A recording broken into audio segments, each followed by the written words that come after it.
In this video, we're going to learn how to import an Excel file into SQL Server. So, step one is this: let's make an Excel file, and we can do this for free in Google Docs.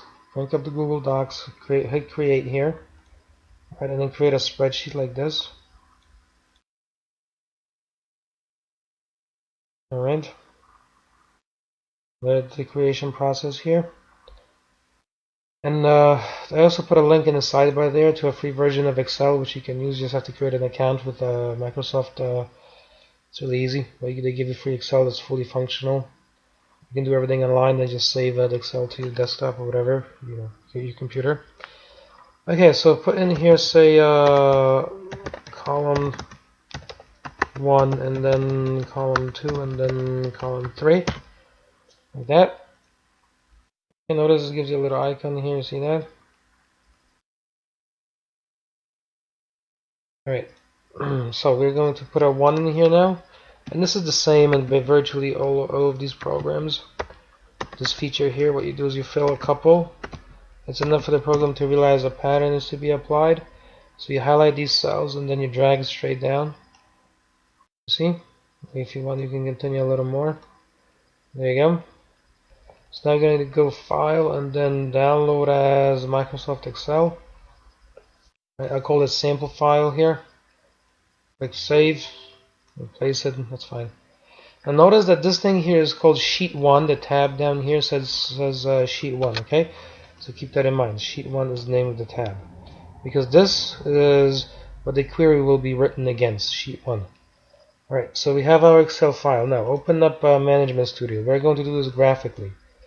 Choose my DBase, so right click that, go to Tasks, go to Import Data.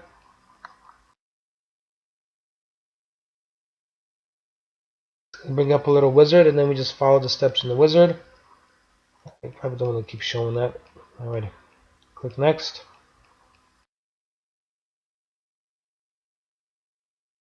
Alright, so scroll through the list, choose Excel, browse to the file.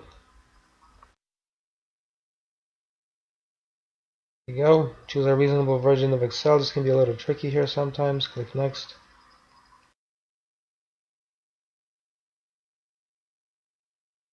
Alright, now choose the correct, what you want to choose Microsoft OLE DB provider for SQL Server.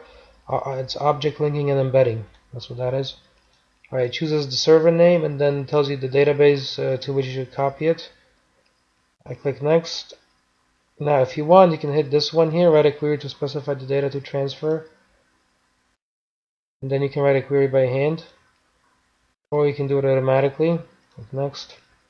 So you see it says Sheet 1, and it's going to go into DBO.Sheet1. So that will be the name of the table within our database.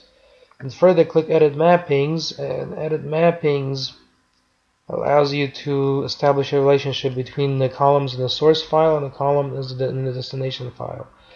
And here, if you want, you can create destination table, edit SQL. You can do it from here. You see that? For example, if it's not to be float, but double or decimal or something like that, then you should be able to, put a decimal in here. Or better yet, let's do a integer, right? Because ours were integers, so type integer, type integer, type integer. Click OK. Click OK. Click Next. Run that immediately. Click Next. Finish. There you go. 25 rows transferred. If you want, you can view a report down here. Send it via email and so on. You right click and refresh. Tables. You see there's one called DBO.Sheet1 with a dollar symbol. Alright, right click and look at Design View. Notice that the columns have been mapped to integers, data types, and they can all be nulled. If you want, you click that off here, right? Save it, close that, and now you can do the usual, select. But use my DBase is the only one here. This is the correct context by default. Okay, and then select all from and then you're gonna say sheet 1 dollar symbol, right? And execute that, expand it, and you see it gives you all of that. There you go. So you have just learned is how to take, generate data in Excel. Make sure you understand that the tab name becomes the name of the table. Okay, it's very reasonable, I think. And how to import it and set up the import so that it brings the file into SQL Server, and you can work with it the way you work with any other table. Alright, and that is it for this video. So thanks very much, and I will see you in another one.